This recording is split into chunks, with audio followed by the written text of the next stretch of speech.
पापनगर ड्रामे जी नई अपडेट में तव्हां सभिनी पीरी प्यारनि खे ख़ुशि आमदीद। दोस्तों अॼु रिव्यू करण वारा आहियूं मेगा सोप सीरियल पापनगर। जी हाँ दोस्तों, पापनगर ड्रामे जा अचण वारा एपिसोड ज़बरदस्त थियण वारा आहिनि।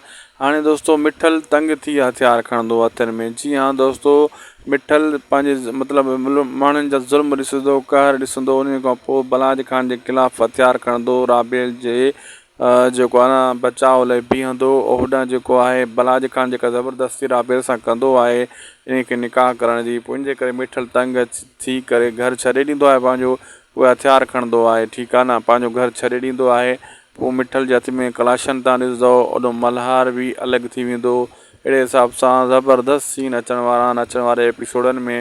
इन्हनि में हाणे मिठल पंहिंजी घरवारी सां पंहिंजो घर छॾे जंग वसाईंदो ऐं इन जे हथ में हथियार हूंदा ऐं बलाज खान खे पूरो करण जी पूरी कोशिशि कंदो।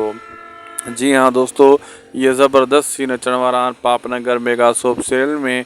तव्हांखे छा थो लॻे, तव्हांजे ज़हन में छा थो घुमे त हाणे ड्रामो अॻिते तव्हांखे मज़ो ॾींदो जंहिं हिसाब सां जी कहाणी आहिस्ते आहिस्ते वधी रही आहे? छा ईअं कहाणी सही आहे? छो त हिनजी लगातार शूटिंग बि हली रही आहे ड्रामे जी ऐं ज़बरदस्त सीन हिन जा बक़ाया अचण वारा आहिनि। ऐं इन्हनि में तव्हांखे बलाज खान हाणे जेको आहे ज़ुल्म जबर वधीक कंदो, उन खां पोइ बलाज खान जो आख़िरी टाइम ईंदो। फ़िलहालु ड्रामो अध ते पुॻो आहे।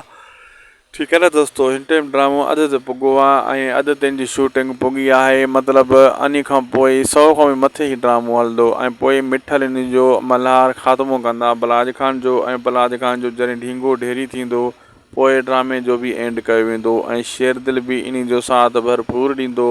ये अचण वारे एपिसोडनि में तव्हांखे इहे सीन ॾिसण वटां मिलंदा। दोस्तों अॼु जो वीडियो पुॻो पंहिंजी पुॼाणी त असांजी हिन यूट्यूब चैनल उदासी टीवी खे ज़रूरु सब्सक्राइब लाइक शेयर करे छॾींदा। अल्लाह हाफ़िज़।